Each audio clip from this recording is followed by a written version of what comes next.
One thing that I'm sick of hearing about is the weighted stretch. So the weighted stretch is basically putting tension under the end range of motion for the muscle as a magical tool for hypertrophy.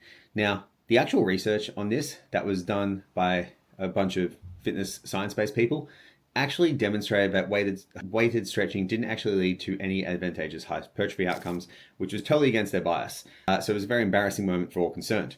But what we need to do is we can look a little bit deeper, because also not all muscles benefit from it, but it doesn't mean no muscles benefit from it.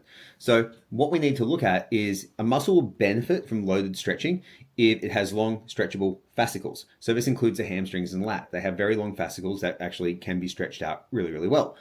It's a muscle that experiences high passive tension at long muscle lengths. So it needs to actually do that. So for our bicep, for example, we're not going to get a high degree of passive tension there because simply the elbow is in the way. It stops us from going really further. And then by bringing shoulder extension, you don't actually get that much shoulder extension anyway.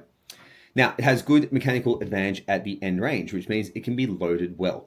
There's no point doing end range loaded stretching unless you can actually load it with a significant degree of tension.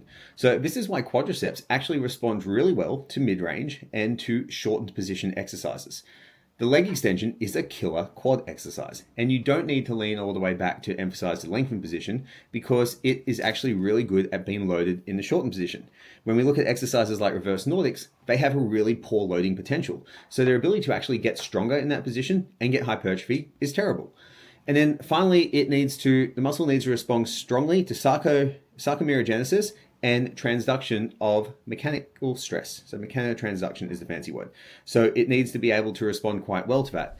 So the muscle groups that do that are the lats, the chest, the hamstrings, the glutes, and the calves, in particular the soleus. Okay, it's the gastrocnemius, sorry. The gastroc loves a long stretch position. It's really, really good for it.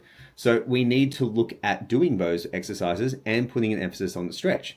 Now, muscles that don't really get a benefit from the stretch are the biceps, because as I said before, they're not going to go that far past the body, and the elbow limits the stretch.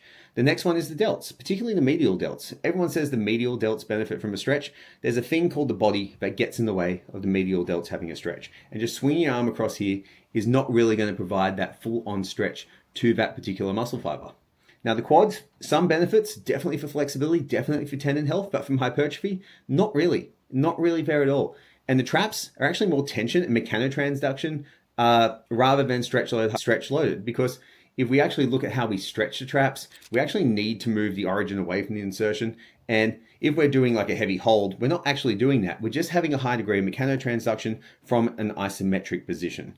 So what you kind of really need to look at with this is smarter exercise selection with a lot of things, but also most importantly, effort overall, repeatability, and actually increasing levels of mechanical stress and mechanotransduction in the muscle fibers will lead to better results over the long term for your hypertrophy.